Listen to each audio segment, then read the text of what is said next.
Good morning, everybody, and a happy Friday morning to you. Yes, there's going to be a video today. I wasn't sure if I would be able to get it done, but I worked in the car the whole way home, and here you go. We have a lot of Christmas stuff to cover, and of course, Harry and Meghan, they're dispersed throughout the video, as well as comments from some of my subscribers. You guys have been very vocal. Now, the one video experiment is going to continue for just a few more days. You guys know I've been working behind the scenes with YouTube, so let's see. But for right now, we're still on the one video per day, so this is it. And that means it's ridiculously long. All right, let's jump in and cover, shall we? Let's go. I am starting off with this comment made by Susie Q, pointing out, as I told you guys, that Harry and Meghan are basically blaming the Polo Netflix flop on the Netflix executives. And she said, I'm sure the executives are delighted to hear how it's their fault and how, this show was a flop, way to bite the hand that feeds you. Absolutely correct, which is probably why they realize that their contract is more than likely going to be canceled. Anybody else that signs them, you get what you deserve. Now, next up, King Charles broke with a major tradition because we know that he usually gives his Christmas message, from one of the palaces, something like that. However, this year he decided to deliver his message from the Fitzrovia Chapel in London. And this is the first time that this has not been recorded at a royal residence since 2006. Now, this is the chapel that was once part of Middlesex Hospital. And it has some historical significance. First of all, it's almost a century old. And in 1928, King Charles's grandfather, King George VI, laid the foundation stone of the building. I think that's really cool. The point is, since King Charles has been sick and Catherine has been sick, they wanted to use this chapel's role to, number one, to talk about diverse communities who all go there for reflection and discovery and celebration, but also to talk about, the healthcare workers, which are the backbone of any healthcare system. When the King's speech finally came on, we were not disappointed. And here's the gist of everything that he said. He thanked the doctors and nurses who cared for him and his family during his cancer treatment. He praised the dedication of medical professionals in general. He emphasized the importance of mutual support and unity in communities to overcome challenges, and he spoke of the strength of cultural diversity. He acknowledged the devastating effects of conflict in the Middle East, Ukraine, and Africa, and spoke of the humanitarian organizations that are working there to provide some relief. Charles also gave his own personal experiences, including his health struggles, likely resonating with the broader theme of resilience and unity. He wished everyone a joyful and peaceful Christmas and said that the message of the angels to the shepherds echoes through all faiths and philosophies. Now, interestingly enough, we know that Catherine also had cancer and underwent chemo, but he never really spoke about her per se, like other members of my family, blah, blah, blah. I mean, he touched on her, but he really didn't discuss her or the children, I might add. Anyway, I think it was a really good speech. And then at the end, there was this fabulous choir. The name of the choir is Inner Voices. They really can sing. It was a beautiful little song that they did at the end. And as usual, they went ahead and put up pictures of the other members of the working royal family. So we got to see some pictures of Princess Anne. There was one or two photos of Catherine, not a whole lot, but a few. There were pictures of the Duke and Duchess of Gloucester. There were pictures of Edward and Sophie, the whole royal family that has been working this year. And instead of putting the focus on themselves, the focus was on the work that they do. And interestingly enough, there was no mention in any way or any shape or form of Harry and Meghan, just like they didn't exist. I thought that was appropriate. Okay, let's move on now.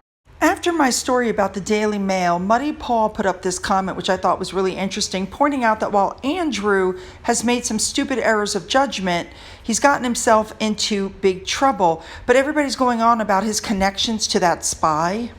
She points out, rightfully so, that Andrew was an ambassador for the government, so he would have met a lot of dignitaries and business people. And that Chinese person was also very close to Prime Minister David Cameron, but you don't hear anything about that. As a result, he's become the whipping boy for the royal family, and now articles are coming out saying Andrew wants to move to the UAE. Well, at least if he went there, he'd be able to walk out his front door without being assaulted every 5 minutes. Let's move on now to Princess Catherine and her Christmas Carol concert. Obviously, we knew it was coming out, and they dropped some fabulous video footage ahead of time. I can't show you the whole thing. It's very long, but it promised a fabulous concert, which we knew was coming. As the thing opened, Catherine called for everybody to, quote, slow down and reflect on the deeper things that connect us all and turn to love and not fear. Then the next thing that happened was William got up and read a Bible verse. Well, not the next thing, but you know what I mean. He gave a reading from the Gospels, looking all handsome with his beard up there on the pulpit. Just in case you guys are unaware, this is the 4th annual Together at Christmas concert, and it was filmed at Westminster Abbey. And I have a feeling there's going to be a lot more of these, even after Catherine is gone. Now, they're also saying, by the way, that Catherine is understood to have refused to invite Prince Andrew because they didn't want the attention that way, even though they were going to have him seated behind a pillar. Now, Charlotte. We know that Charlotte and George especially, had taken ballet. Apparently, she could not stop watching all the ballet and all the dancers. She was absolutely entranced, which I think is fabulous. Another fabulous moment that happened, thank God for lip readers. Apparently, Kate looked down at Louis, and Louis looked up at Catherine and said, "We're looking out for each other." Oh my God.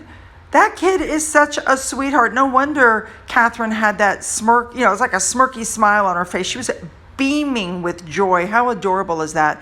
And then, of course, another cute moment was George and Louis apparently at one point burst out laughing during the service. Obviously, there was a reading or something going on that they found was funny. And finally, towards the end, it was noted that Catherine, who usually never shows emotion in public, got very emotional. Well, who can really blame her after the years she's had and the chemo and everything and the attacks from the public and the pictures? And no wonder she got emotional. But I am glad that her chemo was ended. Obviously, that's not the end of the treatments. We all know how that works. But I'm very happy that she's out and about and that she felt well enough to put this concert together. Yep. All right, let's move on. I almost forgot one more little detail. There was somebody there at the Christmas Carol concert who looked a lot like Harry. Obviously not Harry, because Harry would not have been invited. I don't know who this guy was, but he was in military uniform. Another clue it wasn't Harry, since Harry hasn't got military anymore. Now, the next morning, of course, we had the family walk to church, the family walk to Sandringham. Apparently, people were queued up, according to the news, from like 7:30 the night before. Could you imagine, to try to get a glimpse of the family as they're walking to church? Believe it or not, on the way there were a lot of shout outs. Obviously, I can't put the volume on for you, but there were a lot of shout outs of good morning, good morning. Not a whole lot of Merry Christmas, but a lot of good morning. They then got to the church where I believe that's called a vicar. And of course, they all walked in. Well, there's security again. They all walked in and piled into the church. Interesting, the rest of the family, you know how they all go in, there's a pecking order.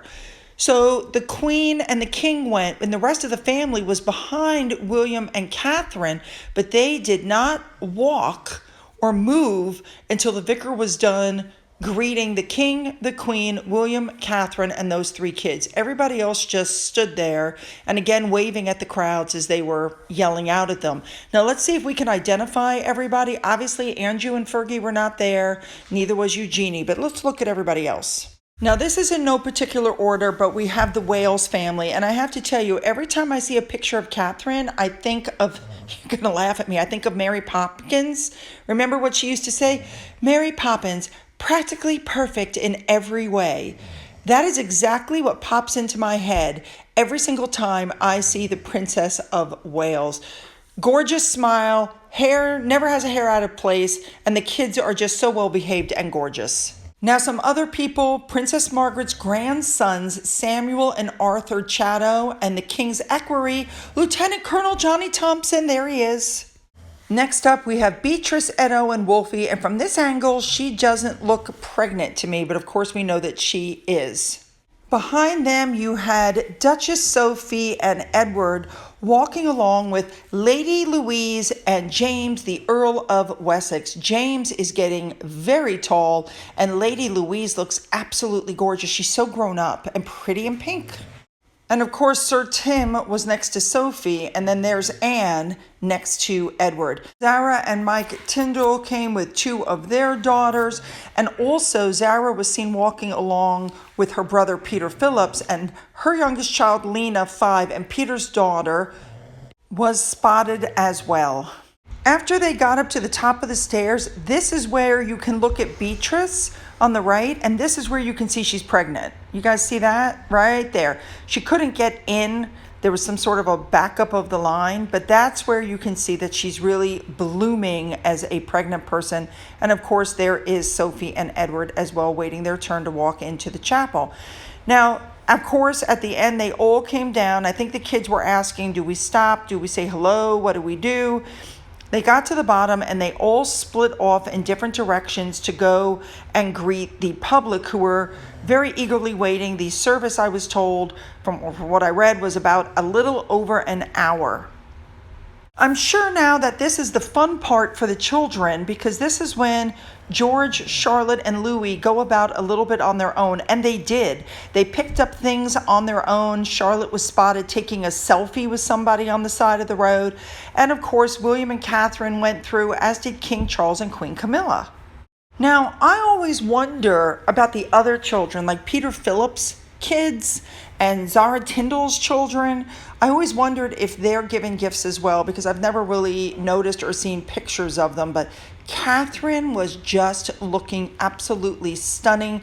She looked healthy to me. She's looking healthy. I'm sure the effects of the chemo are starting to wear off, and she's feeling more and more like herself. The kids, of course, made out like bandits. There were stuffed animals, there were flowers, there were chocolates, there were toys. People are always very generous when it comes to the royal family children.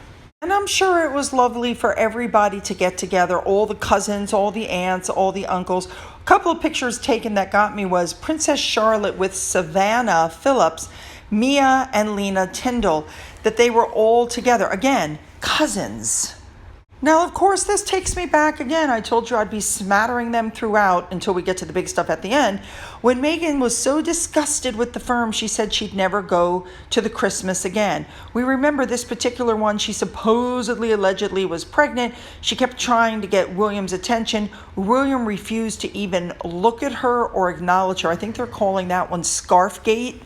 Because remember, he was getting away from her by playing with his scarf. Anyway, Meghan and Harry walked off, and she's looking back. Thank you, Merry Christmas. Yes, look at us. Well, revealing, of course, found some video footage. And what you see is Meghan hanging on to Harry's arm. Harry's looking off to the side, and Meghan says something to him and starts pulling him. Through her gritted teeth, she's saying, "This way, Harry," and she's trying to lead him over. Let's zoom in a little closer. Watch this. Watch her mouth. This way, Harry. Come this way. Yeah, there's a big difference between these two photos. Thank you to that one for this comparison. If you think Harry didn't wake up on Christmas Day and look and watch his whole family together, you're insane, because you know he did. All right, a big thank you to Remoulade Sauce for showing us what Catherine and what Zara was wearing. Let's move on. All right, here we go now. Based on public opinion, these are the stars who have managed to irk or alienate their audiences in various ways, from scandalous behavior to unrelenting arrogance. These are the people that are the most disliked celebrities of 2024. Not a big shocker here, but number one is Sean Combs, Puff Daddy, P. Diddy. It's P. Diddy.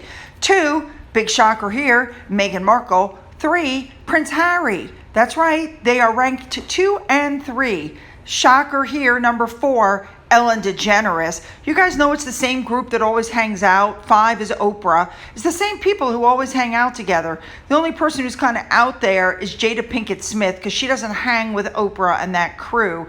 And even James Corden, Harry's best buddy, made it to number 8. Now, on a different ranking of celebrity couples we're sick of hearing about, number 1 Harry and Meghan. That's right, this one was for couples. Number 2, Will Smith and Jada Pinkett Smith. Big shocker there. And for couples, coming in number 7 is Ellen DeGeneres and Portia. Next up, they finally released The Spare in China. It took place, there was a release party in Beijing this past Saturday, and one of the translators actually said that this book offers a true account of the British royal family inner working, and that Harry is a flesh and blood individual who dares to love and hate. Yeah, good luck with that. Moving on. All right, really quickly, I wanted to touch on this. These are the legal cases Harry had in 2024. First, he withdrew his libel claim against the Mail on Sunday publisher. That occurred in January of 2024, and that was done over a February 2022 article about his legal challenge against the Home Office. His lawyer said the article was an attack on his honesty and integrity and would undermine his charity, work. But the publisher of the Daily Mail contested the claim, arguing the article expressed an honest opinion and did not cause harm. And there you go. And that's what happened. In February, Harry settled the remaining aspects of his phone hacking claim against the publisher of the Daily Mirror Group newspapers, and that was after the 2023 trial examined 33 articles.